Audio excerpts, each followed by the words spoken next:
අද අපිට කතා කරන්න නියමිත වෙලා තියෙන්නේ එදා අපි උග්ගසේන කතාවස්තුව අර්ථ පැහැදිලි කරලා ඒක කතා කරලා අවසන් කරා. එතකොට අපි එදා කිව්වා උග්ගසේන කතාවස්තුවේ අපිට පෙළ පොතේ අහලා තියෙන නියමිත ප්‍රශ්න වලට උත්තර ලියන්න තමයි අද අපි බලාපොරොත්තු වෙන්නේ. එතකොට අපිට තියෙනවා පුතේ මේකේ ප්‍රශ්න 3ක් අහලා. ප්‍රශ්න කීයක් තියෙනවද? ප්‍රශ්න 3ක් තියෙනවා. එතකොට පළවෙනි ප්‍රශ්නේ අපෙන් අහලා තියෙනවා ළමයි ධර්මසේන හිමියන්ගේ කතා කීමේ කලාවේ විශේෂත්වය උග්ගසේන සිටුපුත්තුගේ වස්තුව ඇසුරින් පැහැදිලි කරන්න. ඔන්න එතකොට අහලා තියෙන පළවෙනි ප්‍රශ්නේ. එතකොට ධර්මසේන හාමුදුරුවෝ කියන චරිතය සද්ධර්ම රත්නාවලියේ කතෝරය වෙච්ච ධර්මසේන හාමුදුරුවෝ කියන චරිතයේ පුතේ උන්වහන්සේට ආවේනික වෙච්ච මොන වගේ ශෛලියකින්ද මේ බණ කතා පොත නිර්මාණය කරලා තියෙන්නේ කියන ප්‍රශ්නේ තමයි අපින් එතනදී අහන්නේ. ඊට පස්සේ අහනවා ධර්මසේන හිමියෝ හාස්‍ය උපහාසය මෙන්ම අනුකම්පාවද පෙරදැරි කොටගෙන චරිත නිරූපණය කරන ආකාරය නියමිත කතා වස්තුව ඇසුරෙන් විමසන්න. එතකොට ධර්මසේන හාමුදුරුවෝ මම එදා ඔයාලට මතකයි කතාව පටන් ගන්න කලින් ධර්මසේන හාමුදුරුවෝ දහම් අවවාදයක් විදිහට ඕනෑම කතා වස්තුවක් ආරම්භ කරනකොට දහම් අවවාදයක් තමන්ගේ ශ්‍රාවකයාට තමන්ගේ පාඨකයාට රසිකයාට ලබා දෙන පුරුද්දක් උන්වහන්සේගේ භාෂා ශෛලිය තුළ තියෙනවා.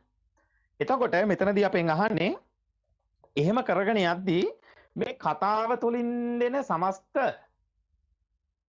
අනුශාසනාව තුළ උන්වහන්සේ එක්තරා පැතිකඩක් තෝරගන්නවා සමාජය තුළ හාස්‍ය හා උපහාස රසය ඒ වගේම අනුකම්පාව. ඔන්න ඔය කියන කරුණු තුන පෙරදැරි කරගෙන මේ උග්ගසේන කතාවස්තුව තුළින් ඒ කියන කරුණු තුනත් ඉස්මතු කරන්න උන්වහන්සේ ඇතැම් දැනකදී උත්සාහරන් තියෙනවා. එතකොට ඒක කොහොමද උන්වහන්සේ එතනදී සාකච්ඡා කරලා තියෙන්නේ ඉදිරිපත් කරලා තියෙන්නේ කියන කාරණාව තමයි අපෙන් ඊළඟට අහන්නේ. තුන්වෙනි ප්‍රශ්නෙට අපි ගියොත් එහම අපෙන් අහනවා පුතේ උග්ගසේන සිටුපුත්‍රයා ජීවිතයේ අභියෝග ජයගත් අයෙකි. සිටුපුත්‍රයාගේ චරිතය ඇසුරින් සාකච්ඡා කරන්න. එතකොට උග්ගසේන සිටුපුත්‍රයා තමන්ගේ චරිතය ආත්ම අභිමානයෙන් යුක්තව තමන්ගේ බිරිඳට පවා සෙකන්ඩ් වෙන්නේ නැතුව නේද? අපේ වචනෙන් කිව්වොත්. එතකොට එහෙම වෙන්නේ නැතුව එතුමා බොහොම දක්ෂ විදිහට කියන්නේ උග්ගසේන තමන්ගේ නෝනට පවා සෙකන්ඩ් වෙන්න ගියේ නෑනේ. එතකොට එයා තමන්ටම කියලා තමන්ටම ඔබින ආත්ම අභිමානයක් නිර්මාණය කරගත්තා. ඒ නිර්මාණය කරගත්ත ආත්ම අභිමානය නිසා තමයි එයා සමාජය තුළ ප්‍රබල ප්‍රචලිත චරිතයක් බවට පත් වෙන්න ප්‍රධාන වශයෙන්ම හේතුවක් බවට පත් වුණේ. එතකොට ඒක කොහොමද සිද්ධ වුණේ කියන එක තමයි ඊළඟ ප්‍රශ්نين අහන්නේ. දැන් පැහැදිලිවනේ. එතකොට අපි ඕවා වෙන වෙනම කතා කරනවා. එතකොට මම ওই ප්‍රශ්න තුනක් කිව්වේ. එතකොට අපි අද කතා කරන්නේ පුතේ ඔගේ පළවෙනි ප්‍රශ්නය ධර්මසේන හිමියන්ගේ කතා කීමේ කලාවේ විශේෂත්වය උග්ගසේන සිටුපුත්තුගේ වස්තු ඇසුරෙන් පැහැදිලි කරන්න. සිංහල බණ කතා සම්ප්‍රදාය තුළ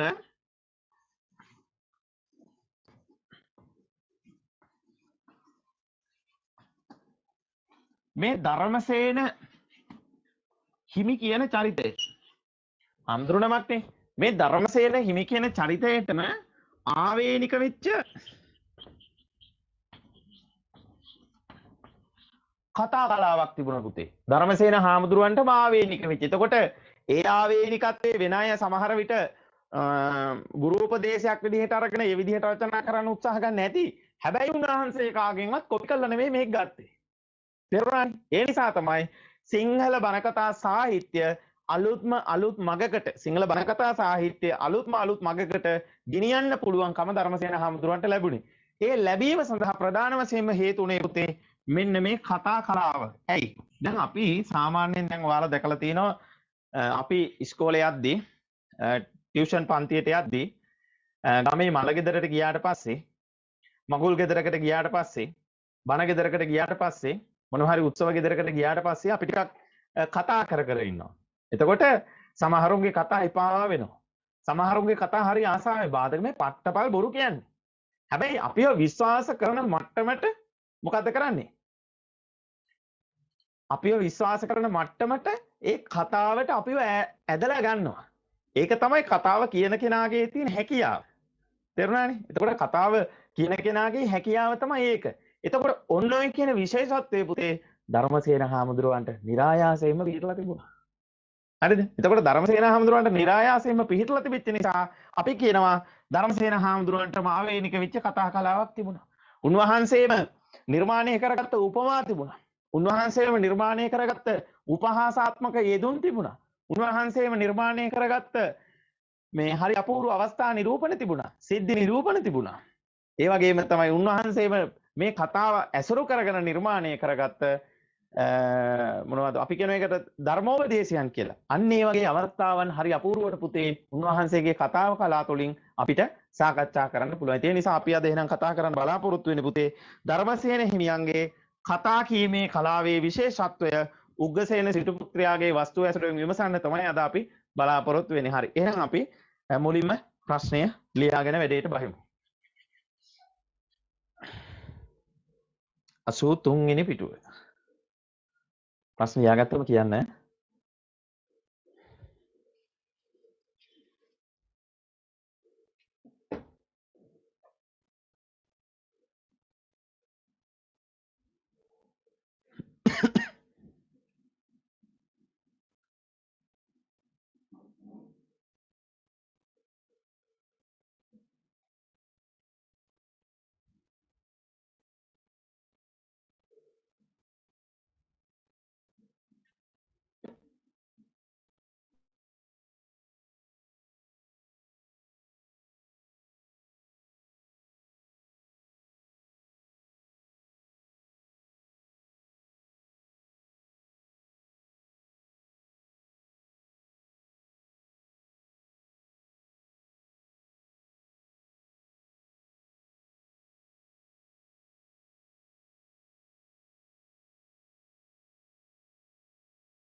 හරි සර්. හරි පුතේ හැමෝම ලිව්ව නේද? හරි. එතකොට අපි එහෙනම් ලියාගෙන යන ගමන් කතා කරමු. right. අපි එතකොට ඔන්න දැන් ප්‍රශ්නයම උත්තරේ බවට පත් කරගෙන වැඩි වැල්වට අරන් දාන්නේ නැතුව අපි ප්‍රවේශ වෙනවා ප්‍රවිෂ්ඨ වෙනවා පිළිතුර ලියන්න මේ විදිහට. අපි මෙහෙම පටන් ගමු. මුලින්ම පළවෙනි ඡේදයේ උග්ගසේන සිටුපුත්හුගේ වස්තුව තුලින් උග්ගසේන සිටුපුත්හුගේ වස්තුව තුලින්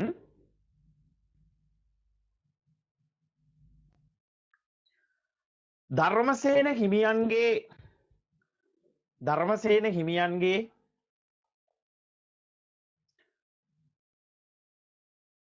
මේක වැඩි නම් කියන්න හොඳේ.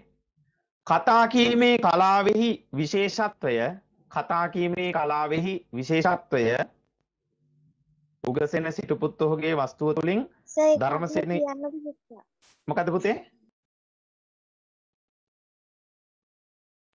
ඒක ආවෝ චුට්ටක් කියන්නකෝ සර්. හරි. උග්ගසේන සිටුපුත්හුගේ වස්තුව තුලින්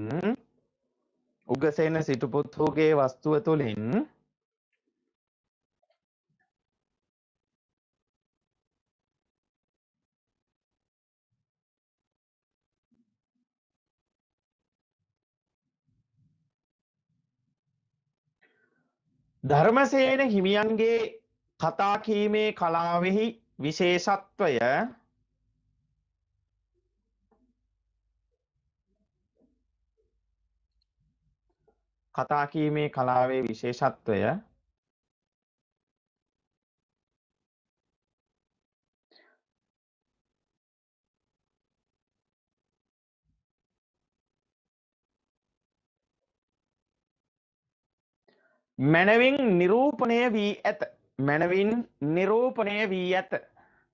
මැනවින් නිරූපණය වී ඇත.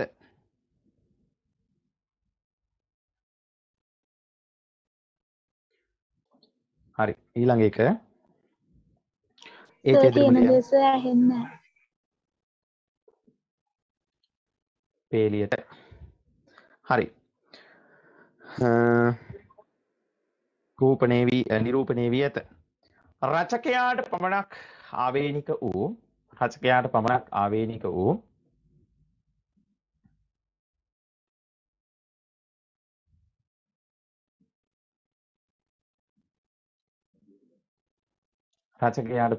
ආවේනික වූ මොකද සර් කිව්වේ? රචකයාට පමණක් ආවේනික වූ අද සිග්නල් ටිකක් අඩු වෙලාමයි මේ දවස්වල මේ හුලඟනේ. හුලඟත් එක්ක.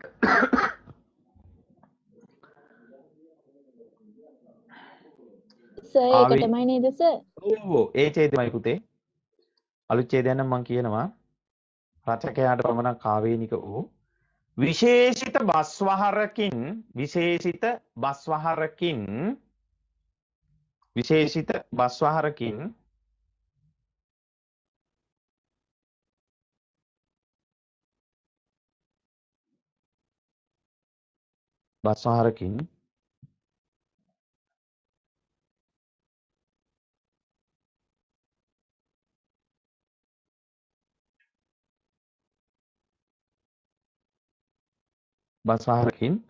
සුපෝෂිත වූ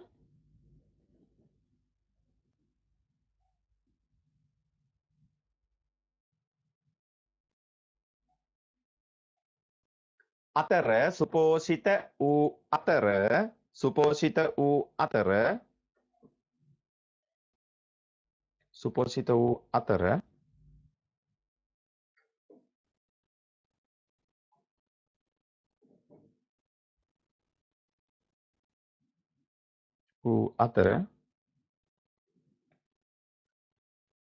ශ්‍රාවක හදවත් දිනා ගැනීමටද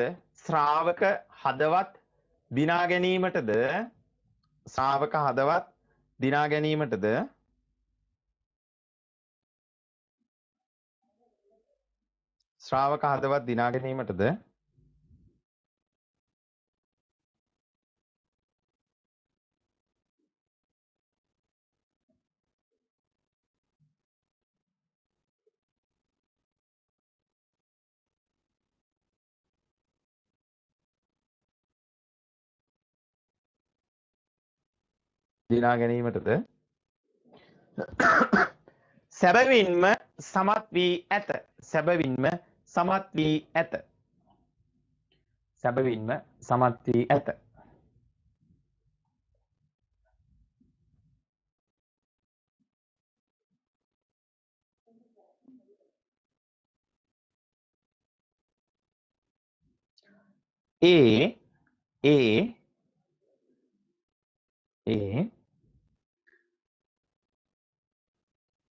උන්වහන්සේටම පමණක්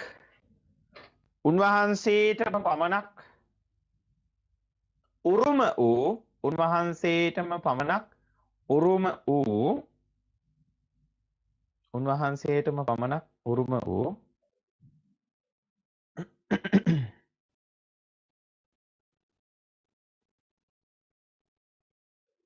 විශේෂිත කතා කලාව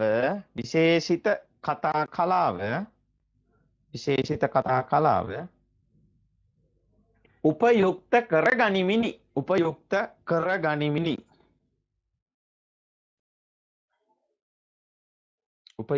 කර ගනිමිනි. මේ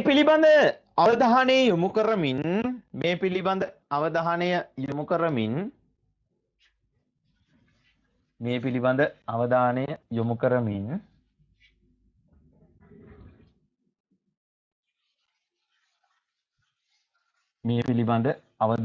කරමින්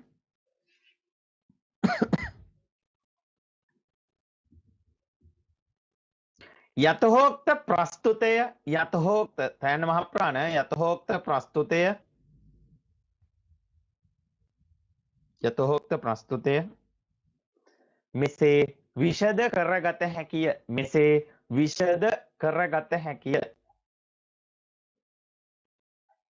මෙසේ විෂද කරගත හැකිය. සර් ඇහෙන්නේ නැහැ.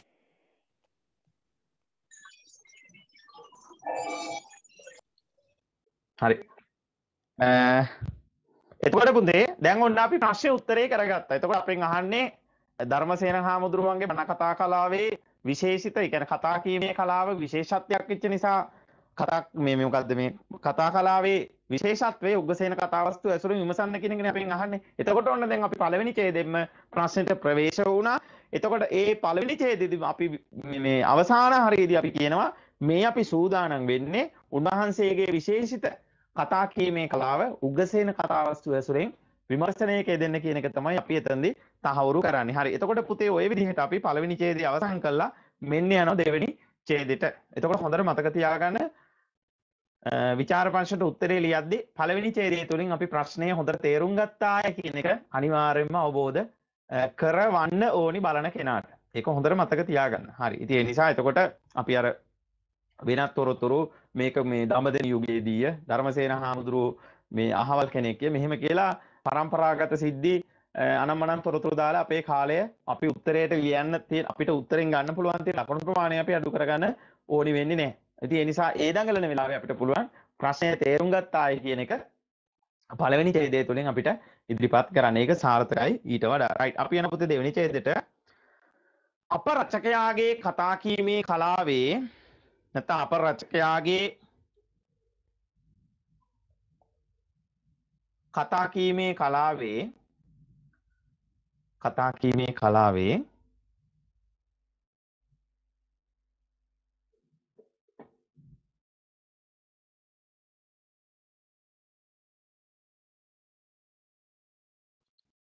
කතා කීමේ කලාවේ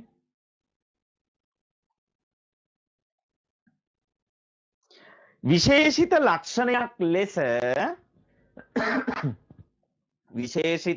ලක්ෂණයක්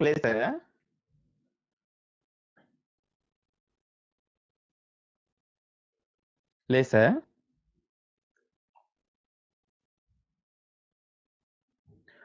කතාපුවතේ හරය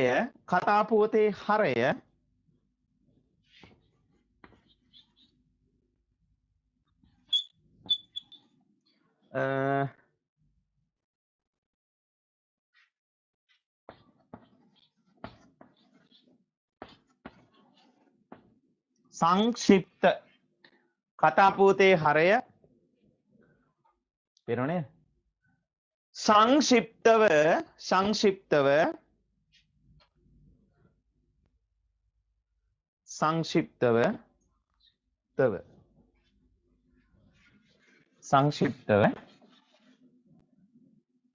සංක්ෂිප්තව ඉදිරිපත්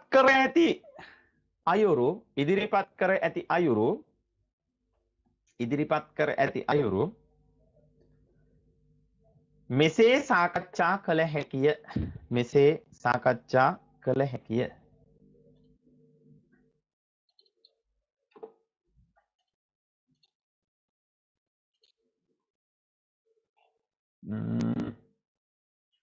අපි යනවා පුතේ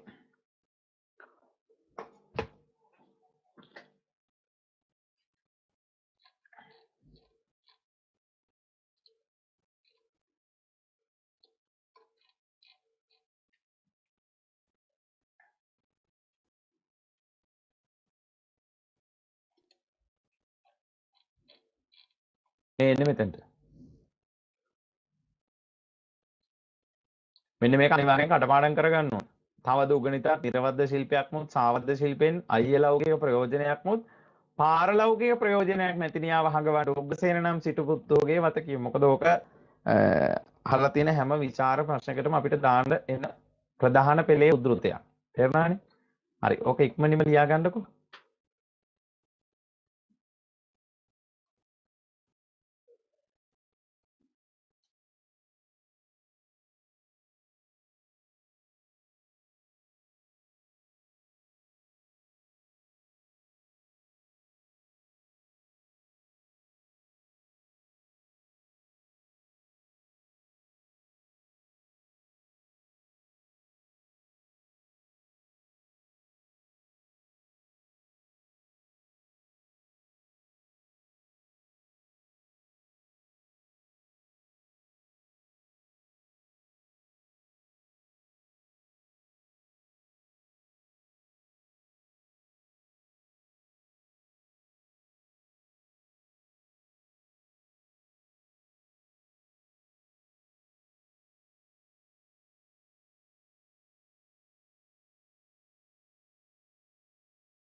හරි සර්.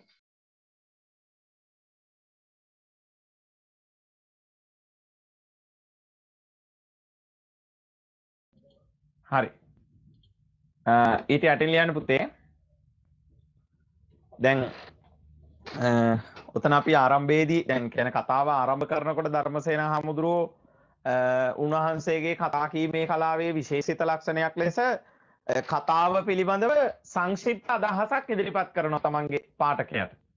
හරිද? එතකොට ඒ සංක්ෂිප්ත අදහස තුළින් ඉදිරිපත් කරන්නේ වෙන මොකවත් නෙමේ සම්පූර්ණයෙන්ම කතාවේ තියෙන මෙන්න මේක. එතකොට ඒක සද්ධර්ම රත්නාවලිය තුළ ඉදිරිපත් කරලා තියෙන සෑම කතාවකම උන්වහන්සේ අනුගමනය කරපු හරි අපූර්ව කතා කීමේ කලාවක්. එතකොට ඒක ධර්මසේන හාමුදුරුවන්ට විතරයි ආවේනික උනේ.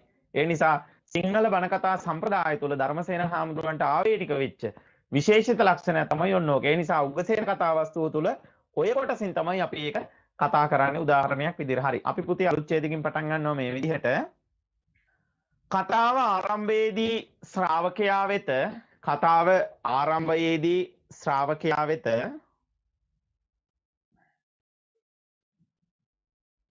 කතාව ආරම්භයේදී ශ්‍රාවකයා වෙත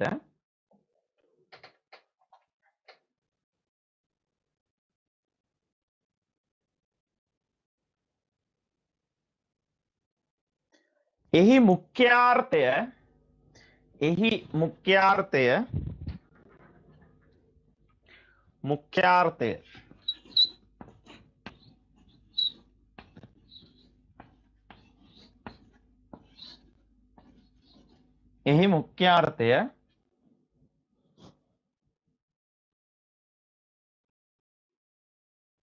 මුඛ්‍යාර්ථය මුඛ්‍යාර්ථය කියන්නේ පුතේ කියන දේ ප්‍රධාන අර්ථය කියන එක. මුඛ්‍යාර්ථය ප්‍රකාශ කිරීම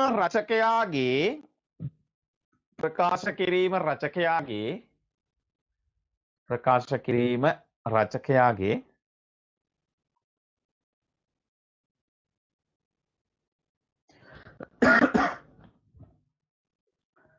ප්‍රධාන අභිලාෂය වී ඇත. ප්‍රධාන අභිලාෂය කියන්නේ මොකද්ද? අභිලාෂය කියන්නේ බලාපොරොත්තුවට ප්‍රධාන අභිලාෂය වී ඇත.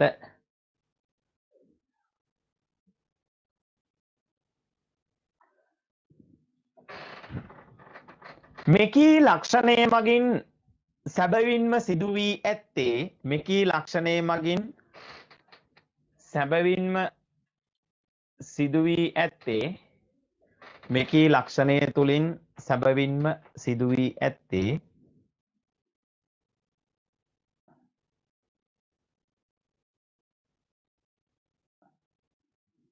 මෙකී ලක්ෂණය තුලින් සැබවින්ම සිදු වී ඇත්තේ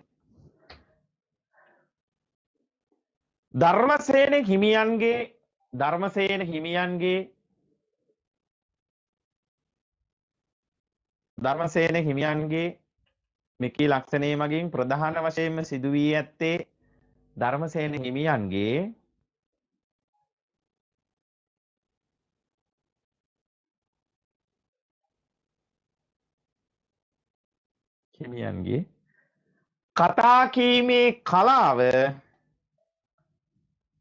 කතා කීමේ කලාවෙහි කියලා ලියන්නකො. කතා කීමේ කලාවෙහි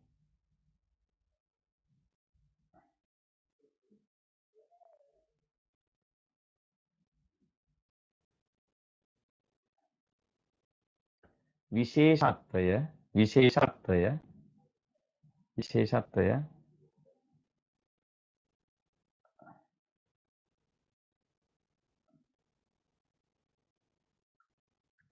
උග්ගසේන වස්තුව ඇසුරින්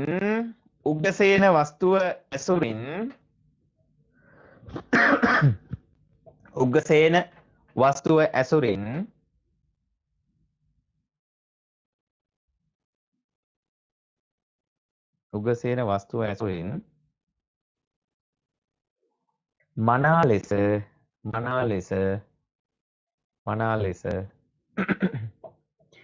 ප්‍රතීයමාන වීමයි. මනා ලෙස ප්‍රතීයමාන වීමයි.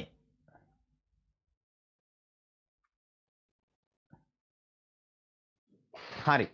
දැන් බලන්නකෝ මේ දැන් අපි ඔය උද්ෘතයට කලින් මොකද්ද කරේ? උද්ෘතයට කලින් අපි කිව්වා කතා පුවතේ හරය සංක්ෂිප්තව ඉදිරිපත් කර ඇති ආකාරයේ කතා කීමේ කලාවේ විශේෂ ලක්ෂණයක් විදිහට මෙන්න මේ උදාහරණය තුලින් සනාථ කරගන්න පුළුවන් ය කියලා.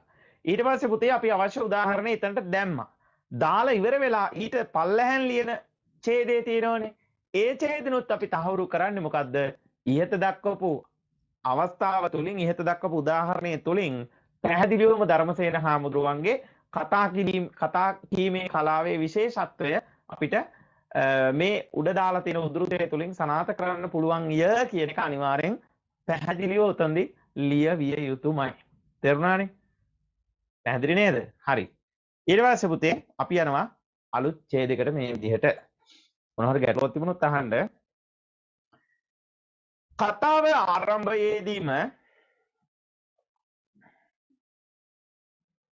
කතාව ආරම්භයේදීම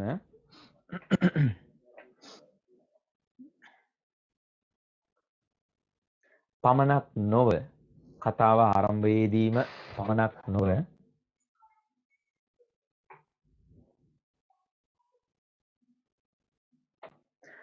කතාව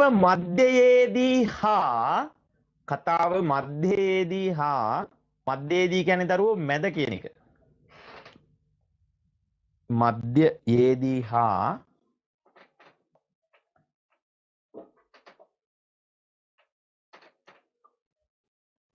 අවසානයේදී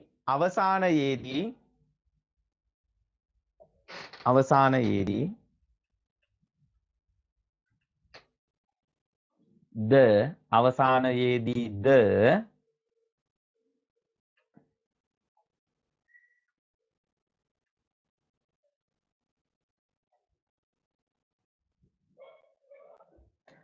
අපූර්ව දහම්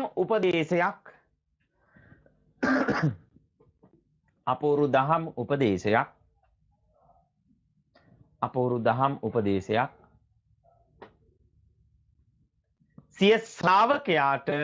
සිය ශ්‍රාවකයාට තිලින කරයි.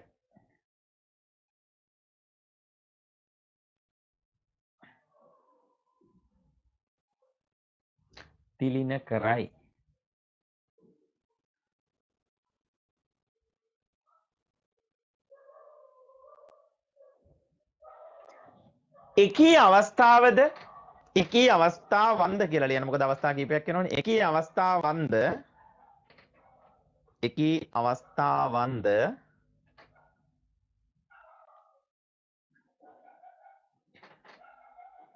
හරි නේද?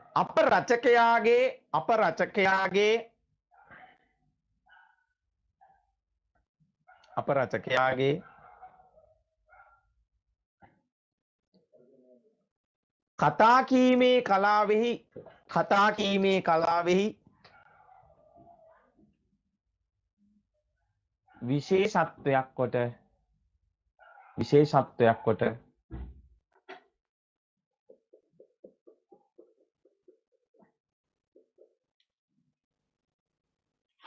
සැලකිය හැකිය.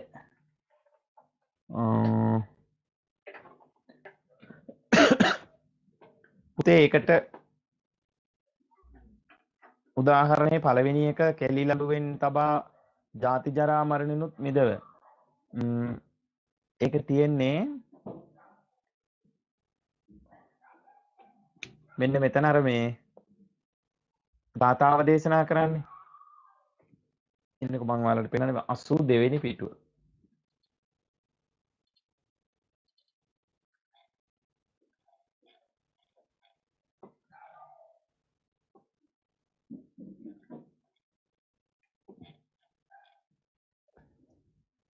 කෙලි ලලුවෙන් තබා ජාති ජරා මරණිනුත් මිදව.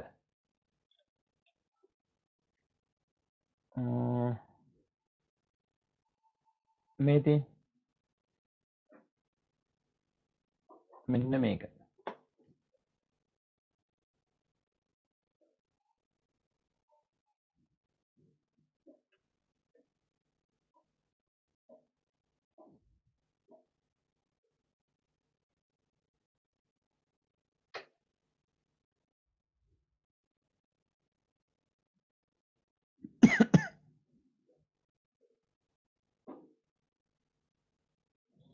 හරි නේද? ඒක මාක් කරගන්නකෝ. ඊළඟ ඒකේ පුතේ යට තව උදාහරණයක් ලියන්න. ඒ කියන්නේ ඕකට උද්දෘත කමාදාවක වෙනම ලියන්න. ඊට යට රූලෙන් මේක ලියන්න උද්දෘත කමා දෙකක් දාලා මෙන්න මෙතන. මේ සිත තබා අනුන්ට හෙලා පිරිහෙලා කීමෙන් දුරු විය යුතුය. ඒතර ඔන්නවා තමයි ධර්මසේන හාමුදුරුවෝ කතාව මැදදී සහ කතාව අවසානයේදී ලබා දෙන දහම් උපදේශ බවට පත් උනේ.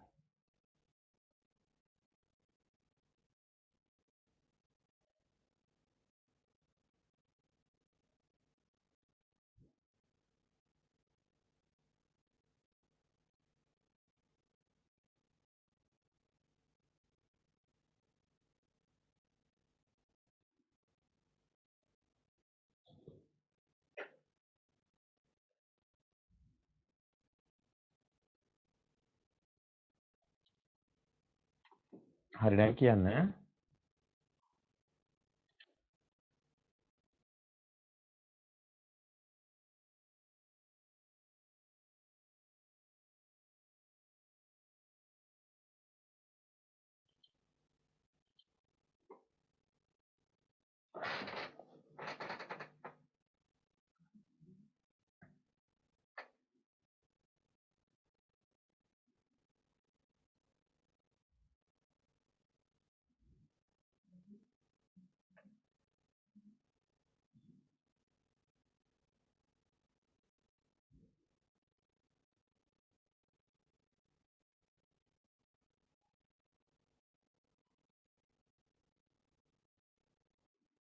Hari sir.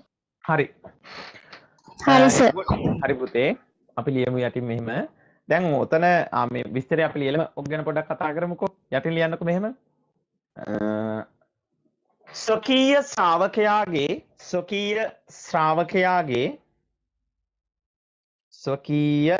ශ්‍රාවකයාගේ ස්වකීය කියන්නේ තමාගේ කියන එක. ස්වකීය ශ්‍රාවකයාගේ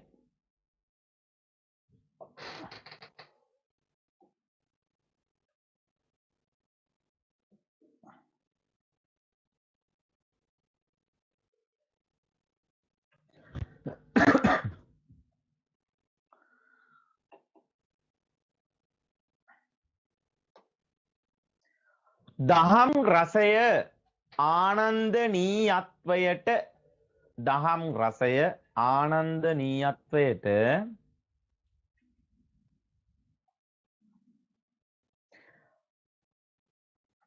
පත්කිරීම පිණිස අප රචකයා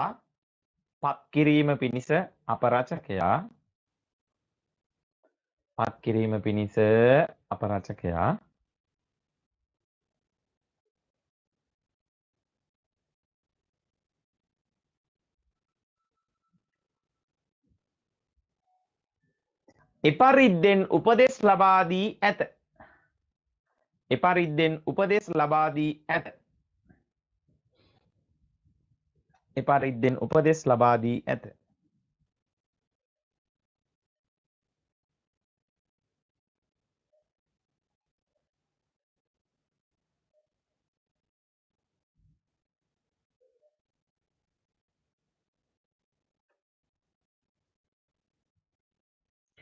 කතා කීමේ කලාවෙහි Sir. ඔව් පුතේ කියන්න. Sir මොකද sir එපරිද්දෙන් එපරිද්දෙන් උපදෙස්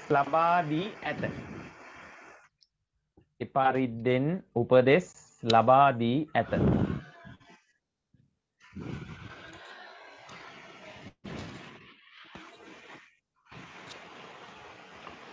හරි නේද? Hari sir. හරි පුතේ. කතා කීමේ කලාවෙහි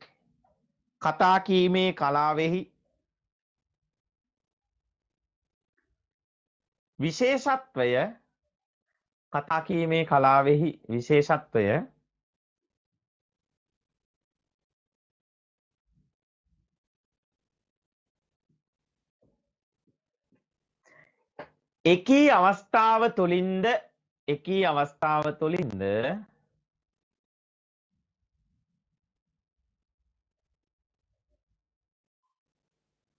එකී අවස්ථාව තුලින්ද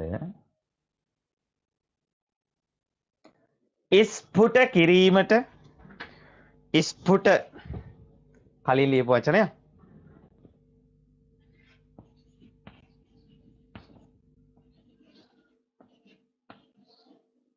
ස්පුට කිරීමට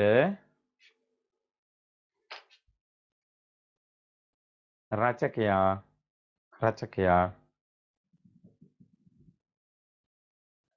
සැබවින්ම සමත් වී ඇත. සැබවින්ම සමත් වී ඇත.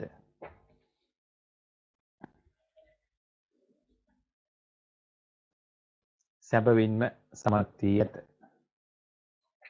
හරි. දැන් එතකොට ළමයි දැන් උතනදී අපි කිව්වා ධර්මසේන හාමුදුරුවන්ගේ කතා කීමේ කලාවේ තවත් තියෙන විශේෂිත ලක්ෂණයක් තමයි උන්වහන්සේ කතාව ආරම්භයේදී දහම් උපදේශයක් ශ්‍රාවකයාට ලබා දෙනවා. පාඨකයාට රසිකයාට ලබා දෙනවා.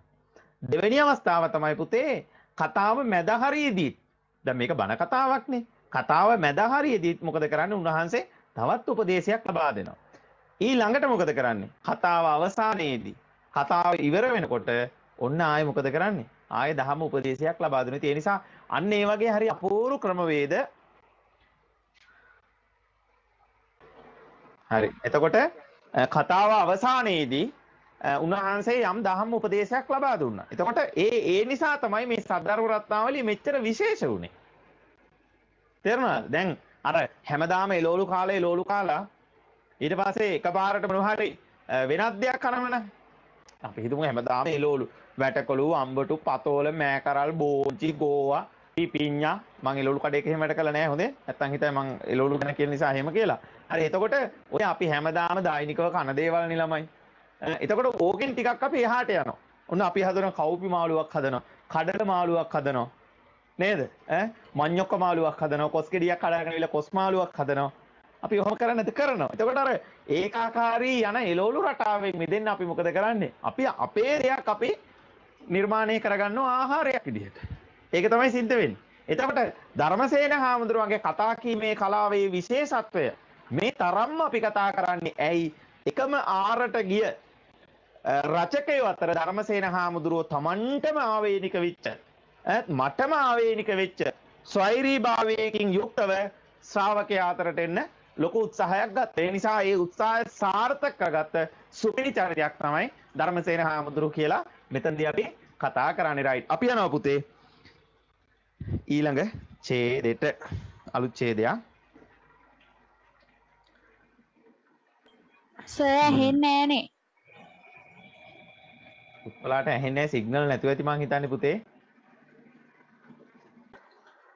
ඊට පස්සේ මෙහෙම ලියන්න පුතේ අලුත් ඡේදකින්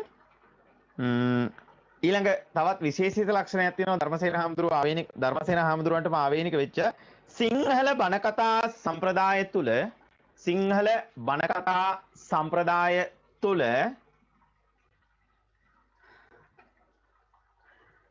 සිංහල බණ කතා සම්ප්‍රදාය තුල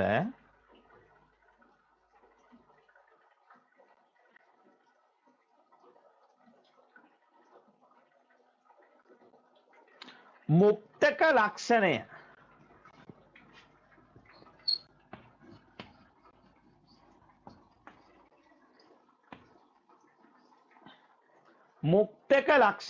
මුක්තක මුයන්න හල් කයන්න තයන්න කයන්න මුක්තක පේනවනේ ඔළුව පේන්නේ නැහැනේ හරිනේ මුක්තක ලක්ෂණය ඉදිරිපත් කර ඇති නිර්මාණ අතර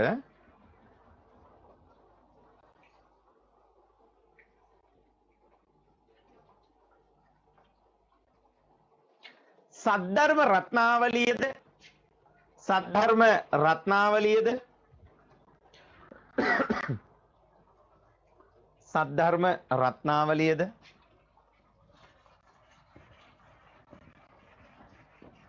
ඉන් එකකි.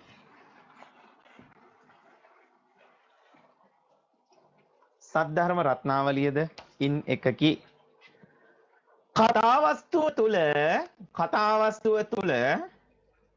කතාවස්තුව තුල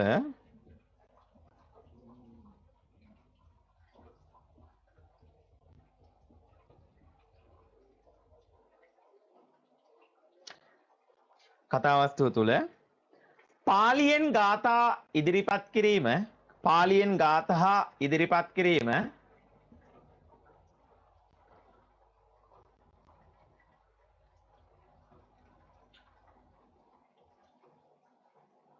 එකී ලක්ෂණය වේ.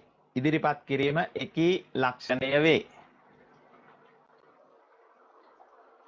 එකී ලක්ෂණය වේ. උග්ගසේන කතාවස්තුවේදී උග්ගසේන කතාවස්තුවේදී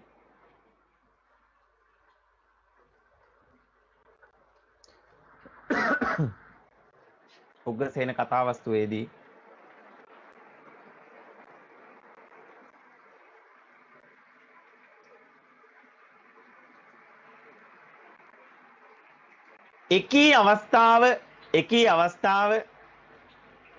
එකී අවස්ථාව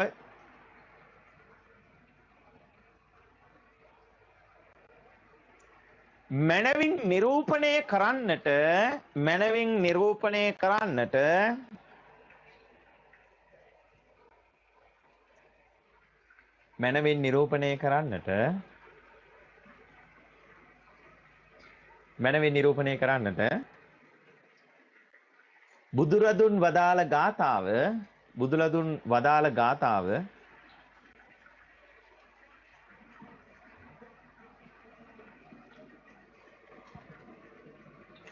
ඉදිරිපත් කළ හැකිය. ගාථාව තියෙනවා 82.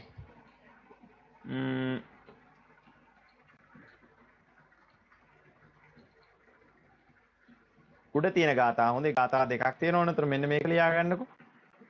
ඉංග පස්සේ නටපුත්ත උග්ගසේන මහබ්බල කරෝහි රංගං පරිසාය හාසය යස්සු මහා ජනං.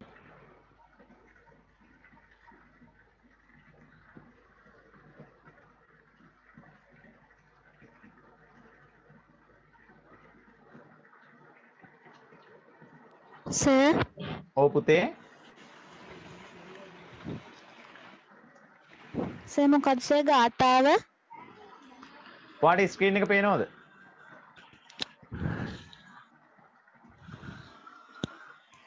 ඔව් සර්. රයිට්. මම මේ හයිලයිට් කරලා තියෙන ගාථාව තියෙන්නේ මේ. ඔයා මේ ඡේදය දාන්නේ යන ගාථාව ඉදිරිපත් කළ හැකිය කියලා ලියන්න. යන ගාථාව ඉදිරිපත් කළ හැකිය කියලා ලියලා ඕන් ඔය ගාථාව ලියන්න පුතේ.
හරි සර්.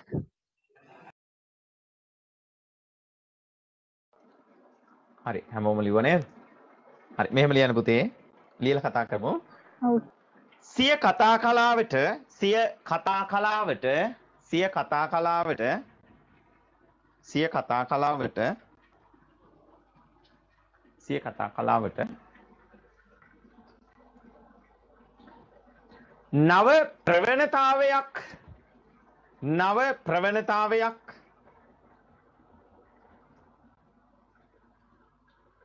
නව ප්‍රවණතාවයක්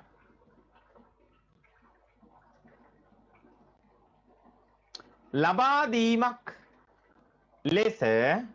දීමක් ලෙස නව ප්‍රවණතාවයක් ලබා දීමක් ලෙස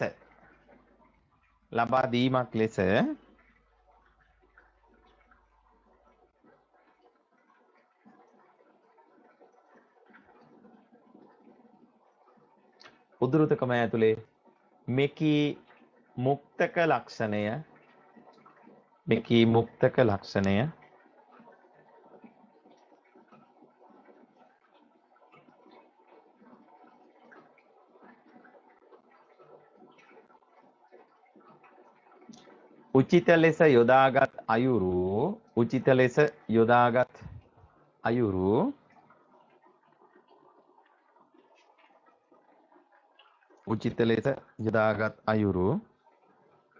උචිත ලෙස යොදාගත් අයුරු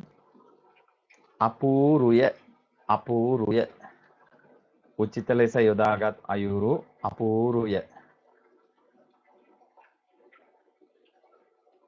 හරි. මොකද්ද පුතේ මේ මුක්තක ලක්ෂණය කියන්නේ? දැන් සද්ධර්ම රත්නාවලිය රචනා කරන ධර්මසේන හාමුදුරුවෝ ග්‍රන්ථයේ ආරම්භයේදී සඳහන් කරනවා සද්දම්මට්ටිති මිච්ඡන්තෝ ධම්මසේන යතිස්සරෝ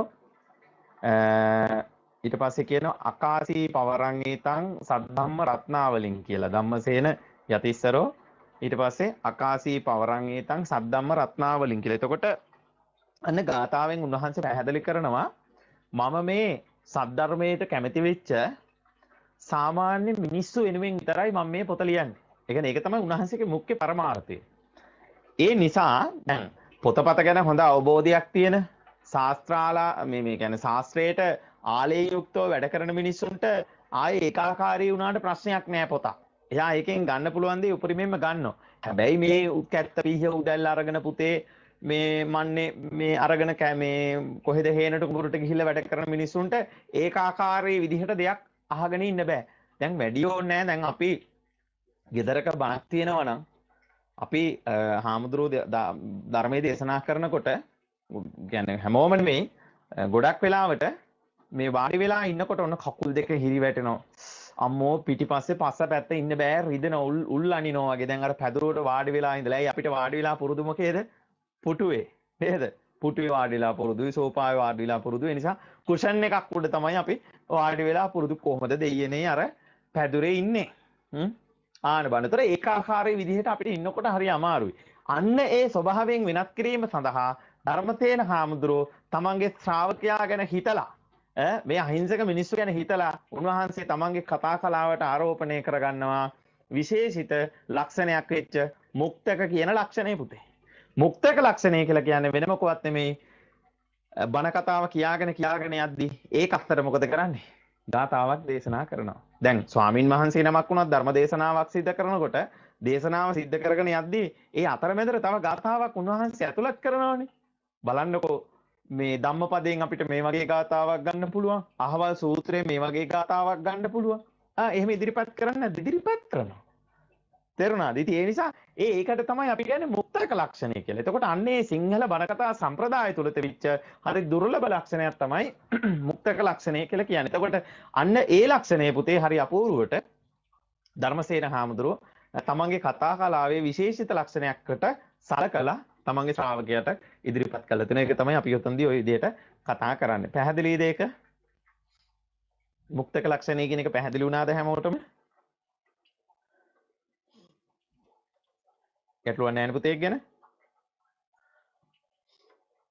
හරි. අපි එහෙනම් යන් ඊළඟ ඡේදෙට අලුත් ඡේදකින් ලියා ගන්න.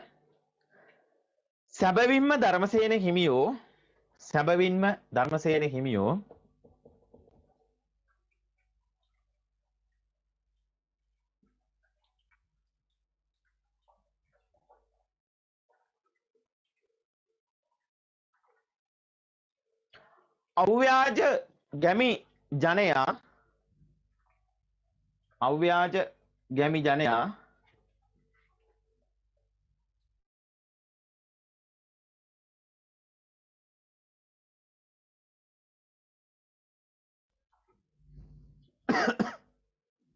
අව්‍යාජ ගැමි ජනයා වෙනුවෙන් සිය ග්‍රන්ථය ඉදිරිපත් කර ඇත. නැත්නම් වෙනුවෙන් සිය කෘතිය ඉදිරිපත් කර ඇත.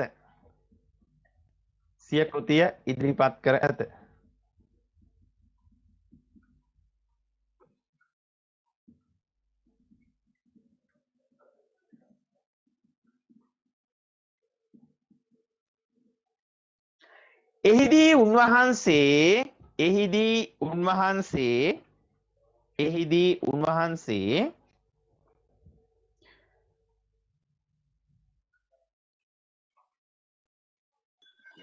අනේ සිය- සර් ඇහෙන්නේ ඔව්. නැහනේ.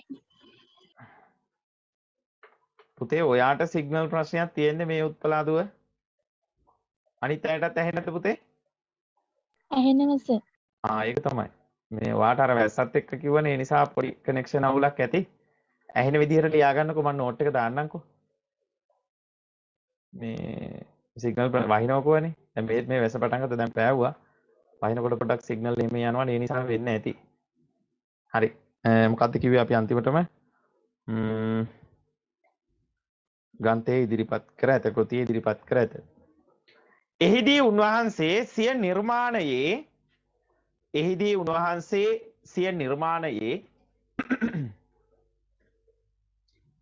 උන්වහන්සේ සිය නිර්මාණයේ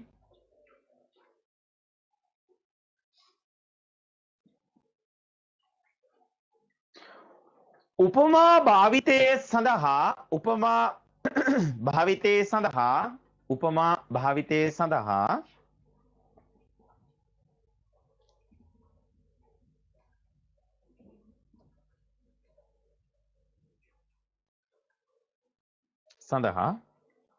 ඔවුනගේ ජන ජීවිතය තුළින්ම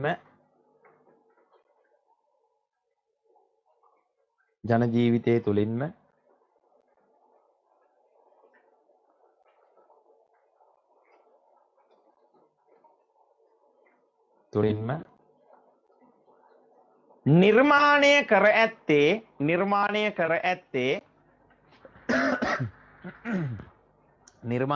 ඇත්තේ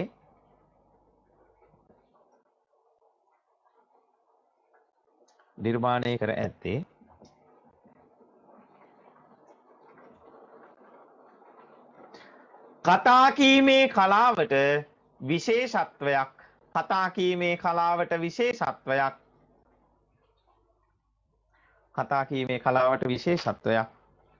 ආරෝපණය කරමිනි.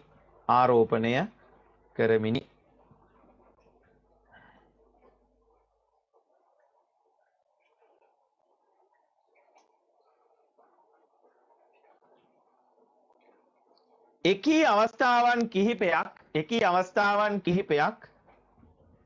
මෙසේ ඉදිරිපත් කළ හැකිය.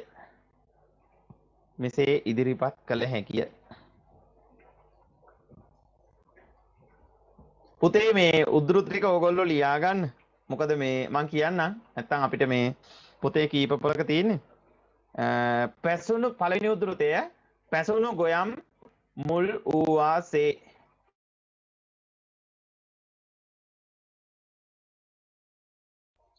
පැසුණු ගොයම් මුල් වූවාසේ. එක හරි නේද? පැසුණු කියනකොට නයන මූර්ධජ වෙනවා. ඒක ඔයාලට හොයාගන්නත් පුළුවන්. මේ 81 වෙනි පිටුවේ යටම මේ අන්තිම ඡේදේ 1 2 3 4යි. 4 වෙනි රූලේ මැද හරිය තියෙනවා පැසුණු ගොයම් මුල් වූ වාසේ. ඒක පළවෙනි එක. දෙවෙනි උපමාව තමයි දරුවෝ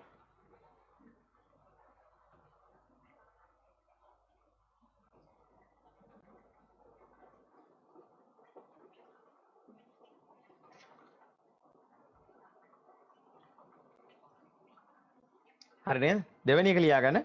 පෙත්තක් මෙන් සිසෑරීලා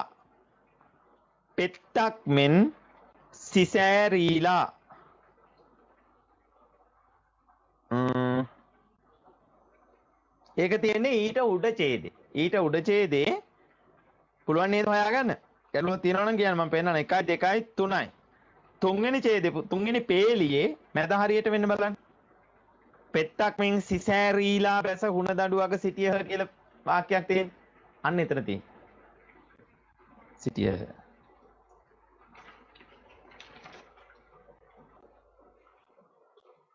ඊළඟ එක නම් ඔයාලට පෙන්වන්න වෙනවා. ඒක තියෙන්නේ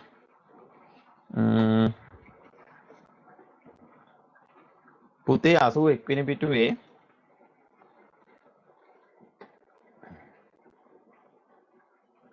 මෙන්න මේක.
ලීලි ඉවර නම් කියන්න.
ලියාගත්තාම කියන්න පුතේ.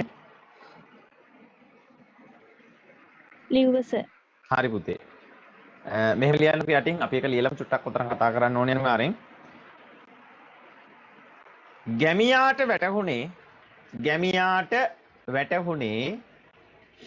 ගැමියාට වැටහුණේ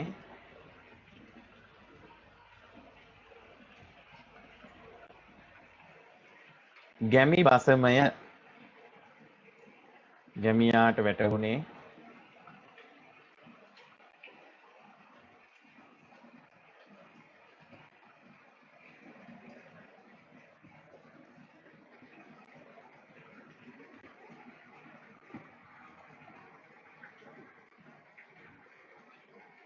ගැමියාට වැටහුණේ ගැමි බසමය.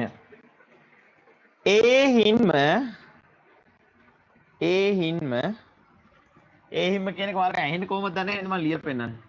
මෙන්න මෙහෙම ලියන්න ඒක. ඒ හින්ම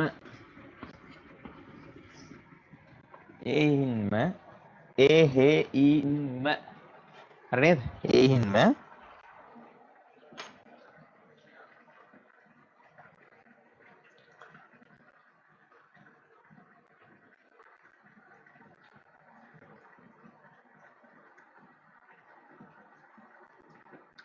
ධර්මසේන හිමියෝ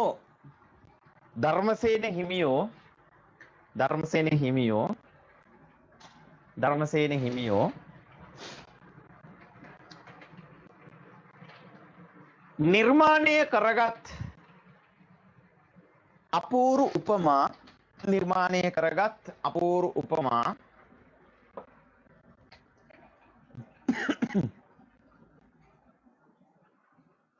අපූරු උපමා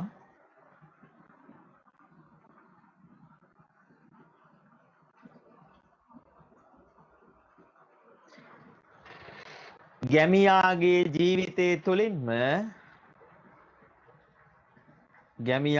ජීවිතය තුළින්ම උපදවාගත් ඒවාය.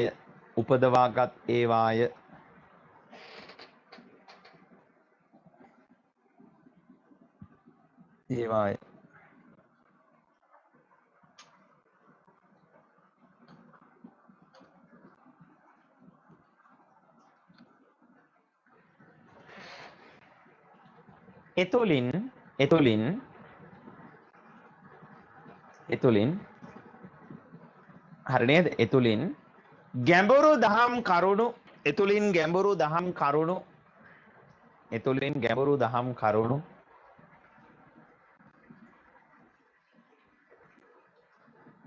ගැඹුරු දහම් කරුණු සිය ශ්‍රාවකයාට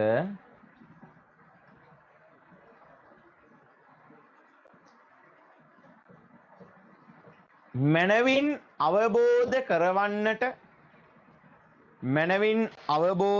කරවන්නට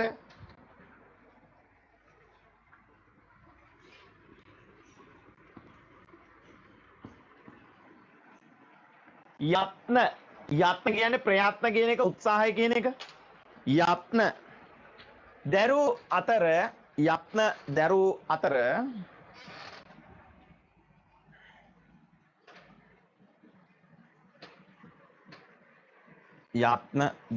අතර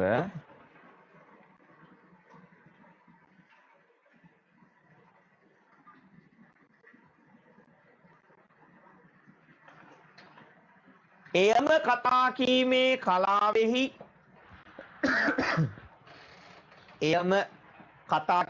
කලාවෙහි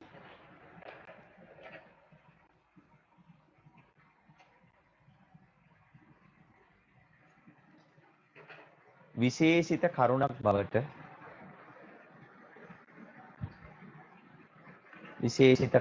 බවට නැත්නම් විශේෂිත සාධකයක් බවට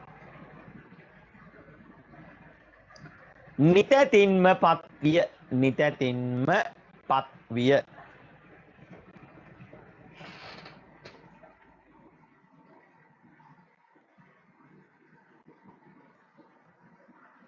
හරි, මොකද්ද මේ කියන්නේ? දැන් මං ඉස්සල්ලා කිව්වා දැන් මේ බණ කතාව හාමුදුරුවෝ කිව්වේ මේ මහා ලොකු පැලැන්තිවල ජීවත් වෙන මිනිස්සුන්ට නෙමෙයිනේ.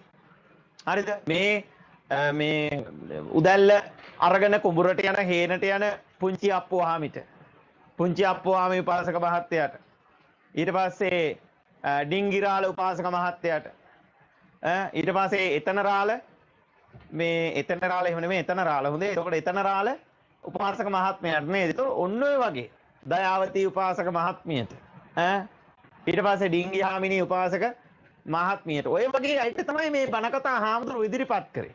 එතකොට මේගොල්ලෝ සම්පූර්ණයෙන්ම අමුවේ ගැමි සමාජයක් තුළ ජීවත් වෙච්ච මිනිස්සු. මේගොල්ලන්ට මේ නාගරික පැරැන්තිවල ජීවත් වෙන මිනිස්සුන්ගේ මේ බයිස්කෝප් ඒ මිනිස්සුන්ට අදාළ නැහැ. හරිද? එතකොට මෙයාලට තේරුම් ගන්න පුළුවන් වෙන්නේ මොකද්ද? අකුසලයේ දුරු කරන්න අලුයම හෙළූ කෙළපිඩක්සේ. උදේ පාන්දර කවුද මූණ හොදන්නේ නැත්තේ? උදේ පාන්දර කවුද පිරිසිදු වතුර වීදුරුවක් මේකින් කට හොද ගන්න නැත්තේ? ඒදි අනිවාර්යෙන් කරනවනේ. කට හොදලා වතුර ටික වීසි කරනවනේ. එතකොට ධර්මසේන හාමුදුරුවෝ කිව්වා කෙලෙස් නැති කරගනිලා කොහොමද? උදේ පාන්දර උඹලා කට හොදලා වීසි කරනවා වගේ. ඒක නිසා තමයි උන්වහන්සේ උපමාවක් දැන් මෙතනට අලුයම හෙළූ කෙළ බිඩක්සේ. මොනතරම් ආලේපන ගෑවත්, මොනතරම් වයිවාරණ දැම්මත්, මොනතරම් මේ ජුවලරි බඩු මේකේ පැලැන්දුවත් මේ ශරීරය අපට අයිති නෑනේ පුතේ. මේ ශරීරේ මේ කුල 80ක මේ පණුවෝ ඉන්නවා කියලා කියන්නේ බණ පොතේ. ධර්මයේ අපිට උගන්වන්නේ එහෙමනේ. එතකොට ඒ තරම්ම ජරා ජීර්ණත්වයට පත් වෙන මේ ශරීරය හරියට තේරුම් ගත්තේ නැති අය බුදුහාමුදුරුවන්ගේ කාලේ හිටියනේ. රූපනන්දා එහෙම ඔයගොල්ලෝ අහලා තියෙනවනේ දහම් පාසල් වලදී. එතකොට ධර්මසේන හාමුදුරුවෝ මේක මේ ගැමියන්ට විස්තර කරන්න ගියේ නෑ. මොකක් කියලාද? මේකප් එක දාන්න එපා කියලා කියන්න ගියේ නෑ. ඊට පස්සේ රත්තරන් බඩු පළඳින්න එපා කියලා කියන්න ගියේ නෑ. ඒ නිසා ආලේපන මාර්ග ගන්න එපා කියන්න කියලා ගියේ නෑ. ධර්මසේන හාමුදුරුවෝ මොකද්ද කිව්වේ? මේ ශරීරයේ හරියට දිරා ගිය පරණැල් පතක්සේ. එතකොට පරණැල් පතක් කියලා කියන්නේ මොකද්ද? පරණැල් කියන්නේ කොල්ටු කෑලි සොයාලා පරණැල් කොළ ගෙනල්ලා. එහෙමනේ කියන්නේ තාලයකට තියාලා පොඩි කුල්ලු ගයක් හදාලා. එතකොට අන්න ඒ වගේ මම එදත් ওই කතාව කිව්වනේ. එතකොට පරණැල් කොළ කියන්නේ මොනවද? පරණැල් කියලා කියන්නේ පුතේ ජරාවටපත් වෙලා දිරලා ගිය කොළ කෑලි වලට ගස්වල. දැන් කේල් ගහේ වේලි එල්ලෙන්නේ මොනවද? පරණැල්. තේරුණාද? එතකොට මිනිස්සු දන්නවා පරණලක් වෙච්ච දෙයකින් කිසිම ප්‍රයෝජනයක් ගන්න බෑ. ඒක දිරලා ගිහිල්ලා. ඒ නිසා මනුෂ්‍ය ශරීරයේ කවදරි දවසක පරණලක් හා සමාන වෙනවා කියන එක මිනිසුන්ට ධර්මසේන හාමුදුරු හේතු ගන්නවන්න ඕන නිසා මොකද කරේ? ගත්ත ගැමි සමාජයේම උපමාවක්. පරණල කියන එක ගමේ මිනිසුන්ට අලුත් දෙයක් නෙමෙයි. කුඹුරි වැඩ කරන මිනිහට හේනේ වැඩ කරන මිනිහට ඒක අලුත් දෙයක් උනේ නේ.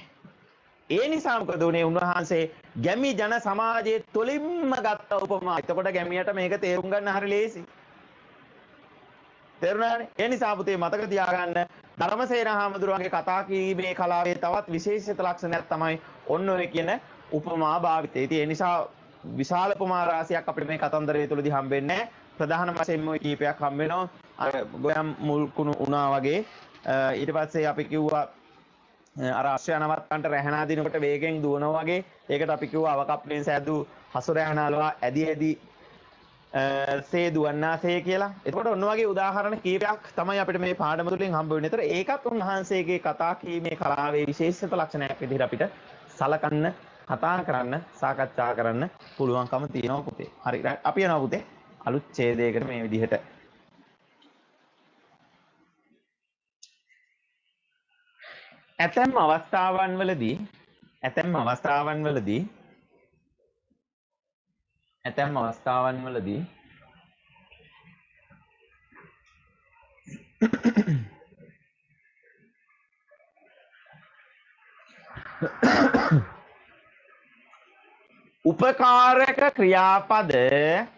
ඇතැම් අවස්ථාවන් වලදී උපකාරක ක්‍රියාපද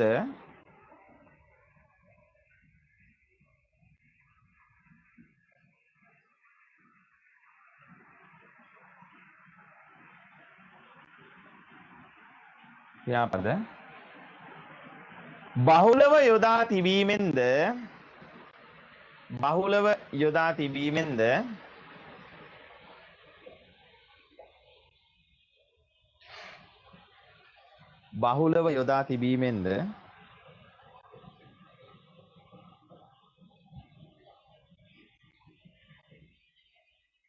උන්වහන්සේගේ බස්වහර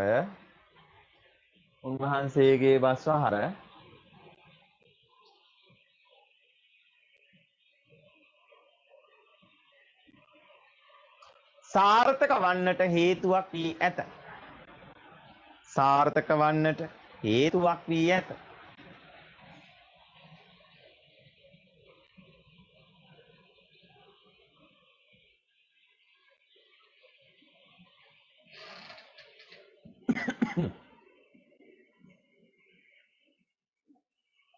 පාඨකයාව නැත්නම් පාඨකයා වෙහෙසට පත් නොකොට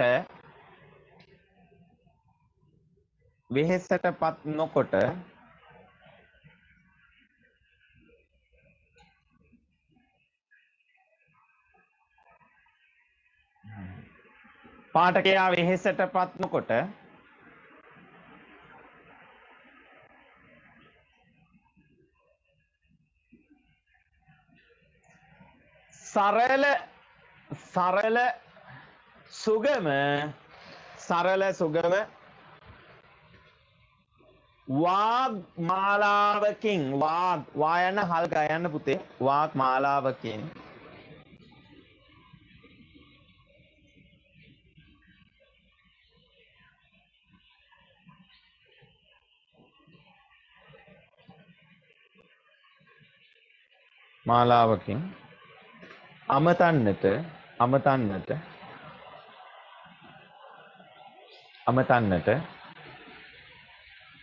අමතන්නට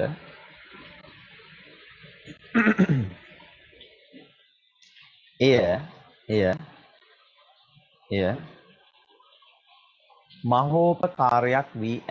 මහෝපකාරයක් වී ඇත.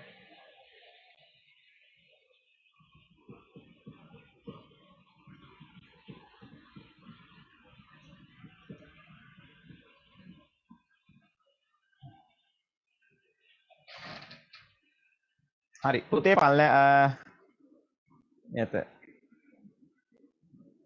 ඒ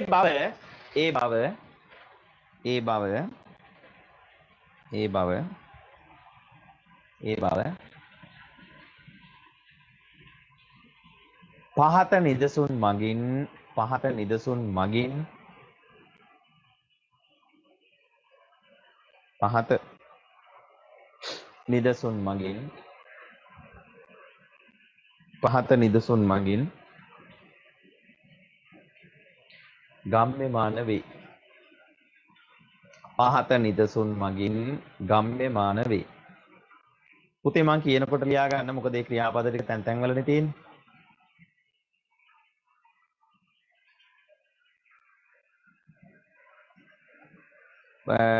පල්ලහැට ලිව්වත් කමන්නේ නැත්නම් ඉතින් පල්ලහැට ලියන්න උතෝට පැහැදිලිනේ. උදුරුත ක්‍රමාද දා පල්ලහැට ලියන්න. පළවෙනි එක තමයි පුතේ නැගීලා. නැගීලා. ඇහෙන්නේ වචන තිබුණා කියන්න මම බෝඩ් එකේ ලියලා පෙන්නන්නම්. නැගීලා.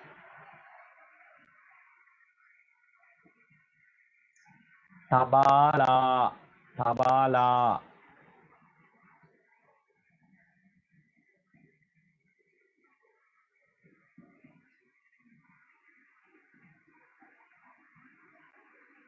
තබාලා. තුන්වෙනි එක බැසලා. බැසලා.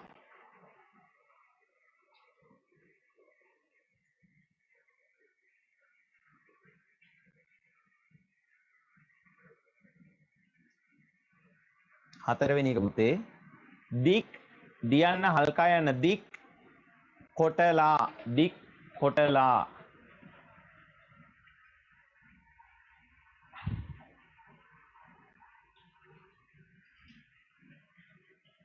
දික් කොටලා. ඊළඟ එක වැඳ පියා. වැඳ පියා. වැඳ පියා.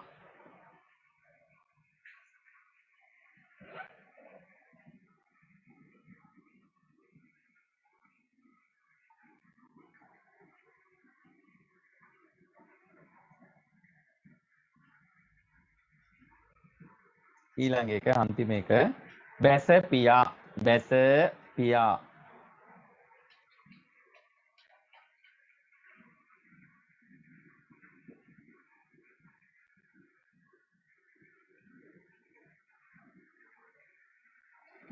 බැස පියා. හරි නේද?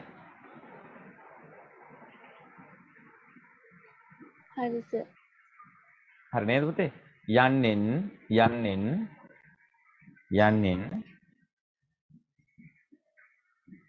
පළහැට ලියන්න ඡේදය දැන් මේ ලියන්න හොඳේ යන්නෙන් එකී උපකාරක ක්‍රියාපද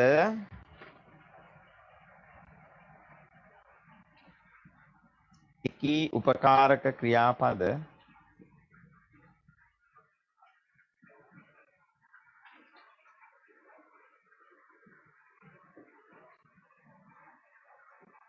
කතා කීමේ කලාව තුලට කතා කීමේ කලාව තුලට කතා කීමේ කලාව තුලට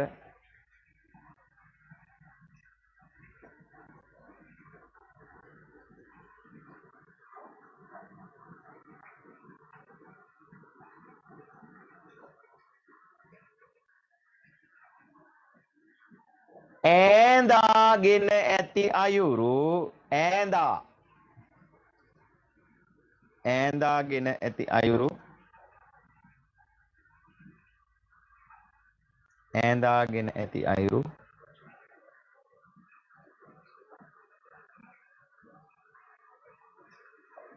ඈඳාගෙන ඇති අයුරු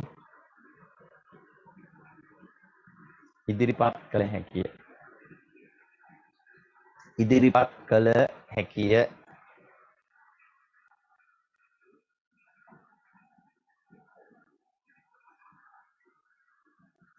ඒකටම ලියන්න පුතේ එමෙන්ම එමෙන්ම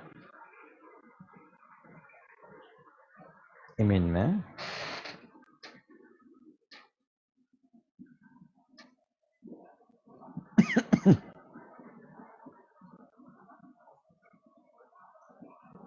එමෙන්ම ගෞරවාර්ථවත්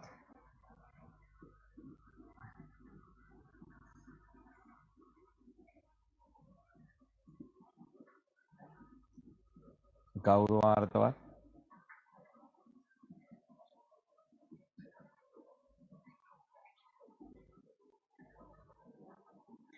පද යෙදීමද ගෞරවාර්ථවත් පද යෙදීමද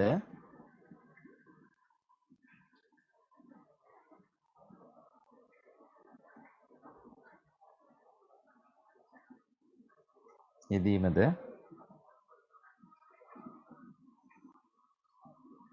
රචකයාගේ විශේෂිත ලක්ෂණයක් වී ඇත. රචකයාගේ විශේෂිත ලක්ෂණයක් වී ඇත.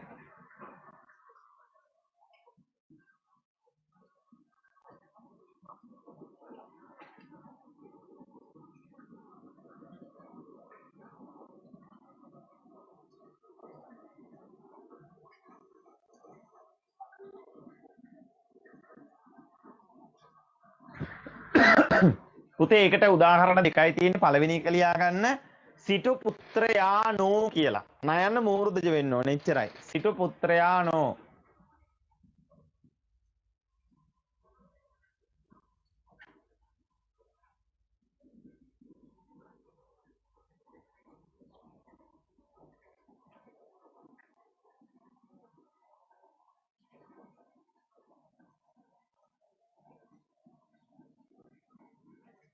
දෙවෙනි එක යහළුවානන්.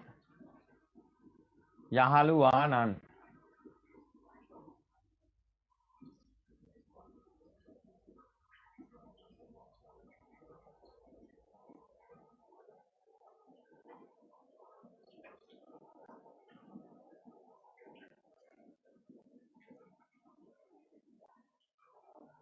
හරි නේද?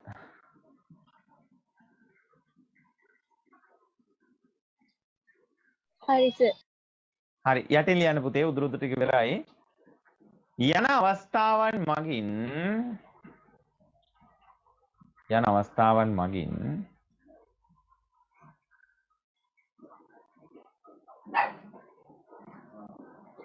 යන අවස්ථාවන් මගින් යන අවස්ථාවන් මගින් එකී කාරණය සනාථ කරගත හැකිය. එකී කාරණය සනාථ කරගත හැකිය.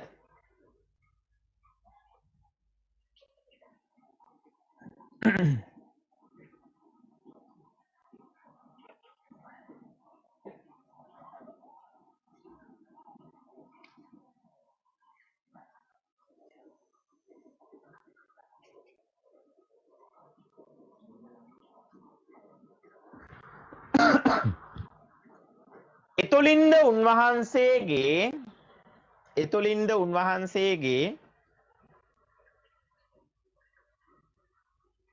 උන්වහන්සේගේ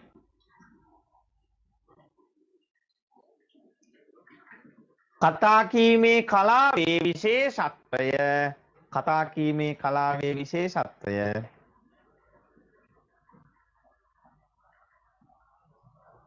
කතා කීමේ කලාවේ විශේෂත්වය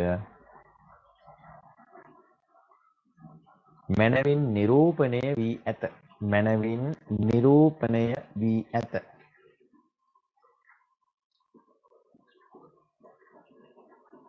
හරි එතකොට ඒක පැහැදිලි නේද? දැන් අතන දැන් අපි නැග කියලා කියන්නේ පුතේ ක්‍රියාපදයක්නේ. හරිද? එතකොට උපකාර ක්‍රියාපදයක් කියලා කියන්නේ නැගීලා, නැගලා, තබාලා. එතකොට කියන්නේ තියනව නෙමෙයි තියලා. එතකොට උපකාර ක්‍රියාපදයක් කියන්නේ ඒකට. ඊට පස්සේ බැස නෙමෙයි බැසලා. බැහැලා ඉවරලා එතකොට. ඊට පස්සේ දික් කොටලා, වැඳ පියා, බැස පියා මේ සියලුම දේවල් මොනවද? උපකාර ක්‍රියාපද. එතකොට උන්වහන්සේ තමන්ගේ ග්‍රන්ථය තුල ක්‍රියාව කරවීම සඳහා උපකාරක ක්‍රියාපදයක් තමයි පාවිච්චි කරලා තියෙන්නේ. දැන් මේ කවුද උග්ගසේන සිටු පුත්‍රයා උණදණ්ඩෙන් බැස කියලා කියන්න පුළුවන්. හැබැයි ධර්මසේන ආමතුරු උග්ගසේනට බහින්න උදව් කරනවා. උග්ගසේන සිටු පුත්‍රයා උණදණ්ඩෙන් බැසලා බැහැලා ඉවරයි. තේරුණාද? එතකොට දැන් මෙතන තබාලා මොන හරි දෙයක් තියලා. හරිද? මේ වචනේ දෙතන මට හරියට මතක නැහැ. තබලා කියලා අපිට තබාලා කියලා ගන්නකොට බැසලා. බැසලා කියන එක අපි ඉස්සලා කිව්වනේ. ඊට පස්සේ දික් කොටලා. අන්න ඒ වගේ එතකොට අර ඒ ක්‍රියාව සිද්ධ කරවීම සඳහා උන්වහන්සේ තමාගේ රචනය තුළින් තමාගේ රචනා ශෛලිය තුළින් ඒ අදාළ චරිතයට පුතේ පොඩි සපෝට් එකක් දෙනවා. ඒ නිසා තමයි උපකාරක ක්‍රියාපද උන්වහන්සේ යොදවලා තියෙනවා.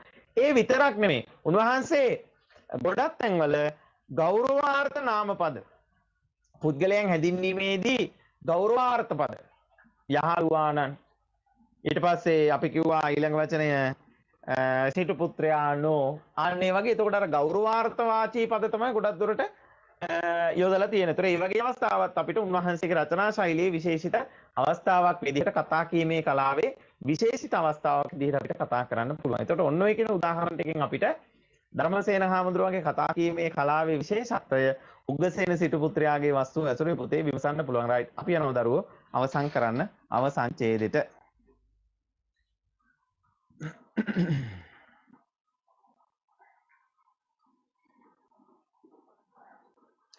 මෙතෙක් සාකච්ඡා කරන ලද මෙතෙක් සාකච්ඡා කරන ලද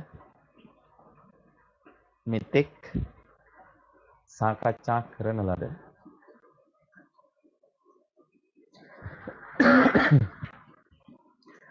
කරුණු මගින් ගම්‍යමාන වන්නේ කරුණු මගින් ගම්‍යමාන වන්නේ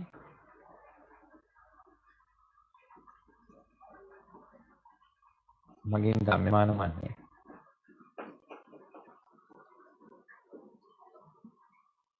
ධර්මසේන හිමියන්ගේ ධර්මසේන හිමියන්ගේ ධර්මසේන හිමියන්ගේ ධර්මසේන හිමියන්ගේ කතා කීමේ කලාව කතා කීමේ කලාවේ කතා කීමේ කලාවේ කතා කීමේ කලාවේ විශේෂත්වයයි විශේෂත්වයයි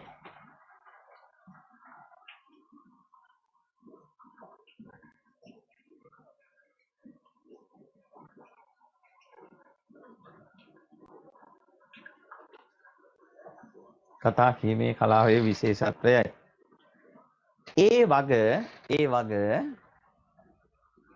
ඒ වග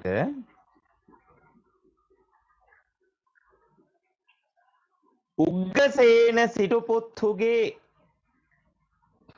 උග්ගසේන සිටුපුත්තුගේ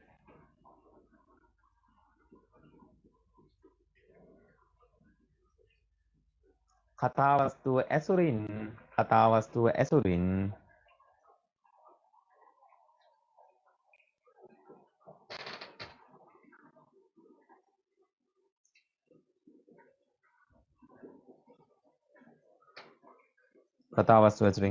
මනවින් පැහැදිලි කරගත හැකි වග මනවින් පැහැදිලි කරගත හැකි වග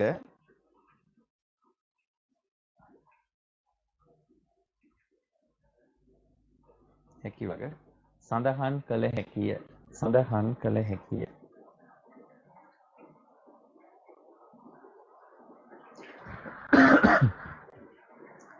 ඒ සඳහා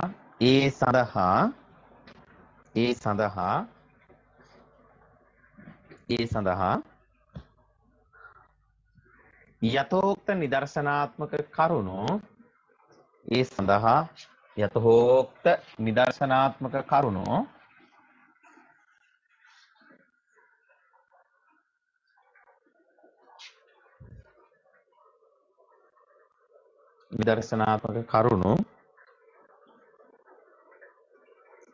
සැබවින්ම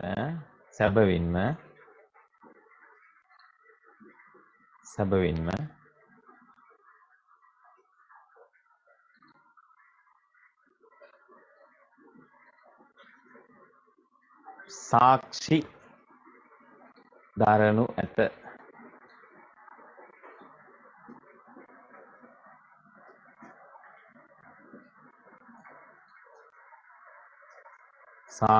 දරනු ඇත.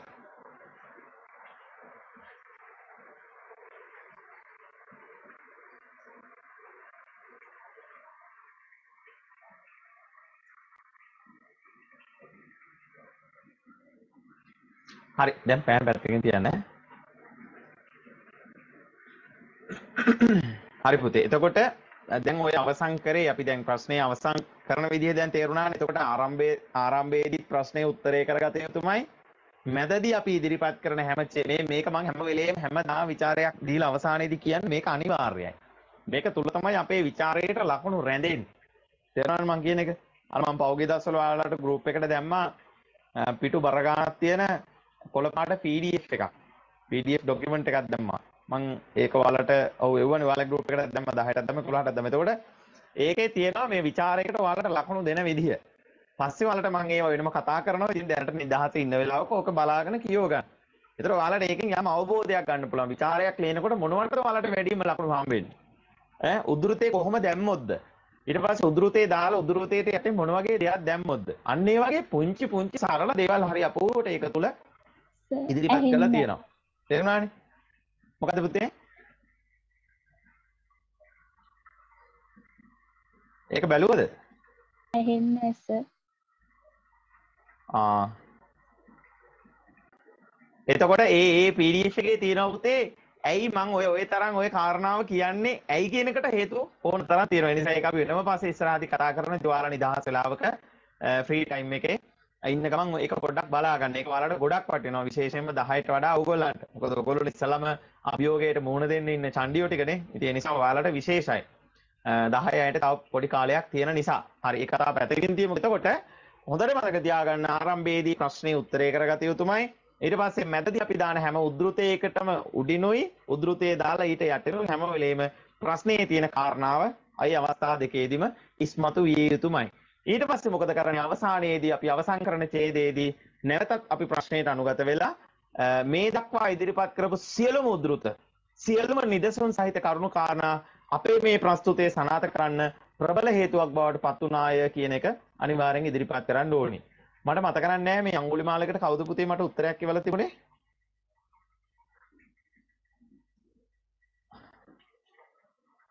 වාත් හොඳනගෙන් කවුරුත් නෙමෙයිද? නෑ එහෙනම් වෙන තනියම විචාරය ලියන්න කියපු එකටද? ඔව් ඔව්. උසේ මම එව්වා. මේ වාට මම ඒක බලලා විස්තර ටික එවුවා නේද? ඔව් සර් අන්තිමට වාක්‍ය අර අන්තිමට අවසන් කරපු විදිය පොඩ්ඩක් අවුල් කියලා සර් කියලා තිබ්බා. එහෙනම් ඒ ඔයාගේ එක නෙමෙයි. මම මේ තව එකක් මට එවලා තුන පෙරේදා. මං හිතන්නේ අද පන්තිට සම්බන්ධලා නැති වෙයි පුතා. ඒකෙත් මේ පොඩි ගැටලු එකක් තුන මුල් හරිය. දැන් අන්තිම හරිය හොඳයි. දැන් ඔයාගෙත් මුල් හරිය හොඳයිනේ. හැබැයි ආර්යගේ මුල් ටිකේ පොඩි ගැටලු ටිකක් තිබුණා. ඒ කියන්නේ මේ අර දැන් අඟුලිමාල මට මතක ඔව් 11 ළමෙක් තමයි. ඒකේ මේ කතාවට ප්‍රවිෂ්ඨ වෙන විදිහ චුට්ටක් වෙනස් කරලා තිබුණා. ඒ නිසා අර එහෙම වුණාම වෙන්නේ පුතේ වැඩි තොරතුරු දාන්න ගියාට පස්සේ දැන් උත්තරේ සනාථ කරන්න තියෙන අවස්ථාව අපිට නැති වෙලා යනවා. දැන් අපි අර කියන්නේ අපි එක බොරුවක් වහන්න බොරු 1000ක් කිව්වත් බෑ කියලා කියන්නේ. එතකොට අන්න ඒ වගේ අපි අපේ සීමාවෙන් පිට අපි පැන්නොත් එහෙම ප්‍රශ්නෙන් පිටට අපි ගියොත් එහෙම ළමයි මොකද වෙන්නේ? අපිට උත්තරේ ඒ කියන්නේ ප්‍රශ්නෙට නිසි පිළිතුර ලියන්න පුළුවන් අවස්ථාව අපිට අහිමි වෙලා යනවා. ඒක තමයි සිද්ධ වෙන්නේ. ඉතින් ඒ නිසා ඒක අපි අහිමි කරගන්න හොඳ නැහැ. තේරුණාද? ජීවිතේ එකපාරයි. ඒ කාල සීමාව අපිට හම්බෙන්නේ. ඉතින් ඒ නිසා හොඳට මතක තියාගන්න එකෙන් උපරිම ප්‍රයෝජන ගන්න අර විදිහට හැම වෙලේම ප්‍රශ්නේ තේරුම් ගන්න පුළුවන් වෙන්න ඕනේ. තේරුණානේ? ඔය ඕනම ප්‍රශ්නයක පුතේ මුඛ්‍ය පරමාර්ථයක් තියෙනවා. ඔය ඕනම ප්‍රශ්නයක් මොන තරම් දිගට වාක්‍ය දාලා හැඩවැඩ දාලා අලංකාර දාලා කැටයන් දාලා මෝස්තර දාලා කොච්චර දුන්නත් ඔය හැම ප්‍රශ්නයකම පුතේ හොඳට මතක තියාගන්න මුඛ්‍ය අර්ථයක් තියෙනවා. දැන් මේකේ කෙලිම කියන්නේ ධර්මසේන හාමුදුරුවන්ගේ කතා කීමේ කලාව. තේරුණාද? ඒතර කතා කීමේ කලාව පිළිබඳව තමයි අපෙන් අහන්නේ. ඒතර ඒක ගැනයි අපි අවබෝධ කරගෙන ලියවිය යුත්තේ. ඒතර ඒකට අපි උදාහරණ සකසගන්නේ කොහෙන්ද? උගසේන කතාවස්තුව තුලින්. ඒ නිසා ඔන්න ඔය දෙක තේරුම් ගන්න පුළුවන් නම් මේ ප්‍රශ්නෙට ලස්සන උත්තරයක් අපිට ලියන්න පුළුවන්කම තියෙනවා. තේරුණා නේද? ඒ නිසා පුතේ ওই ප්‍රශ්නේ ඔය විදිහට අපි අවසන් කරන ඊළඟට අපි කතා කරන්න බලාපොරොත්තු වෙන්නේ දෙවෙනි ප්‍රශ්නේ. හරිද? එහෙනම් පුතේ අදට අපි සමුගමු. එහෙනම් හැමෝම පරිස්සමෙන් ඉන්න. සුබ රාත්‍රියක් වෙන්න කියලා ප්‍රාර්ථනා කරනවා. එහෙනම් ඔක්කොටම එහෙනම් පුතේ හැමෝටම උත්සාහයි. ආයිබෝවන් ඔක්කොටම එහෙනම්. ආයිබෝවන් සර්. ආයිබෝවන්.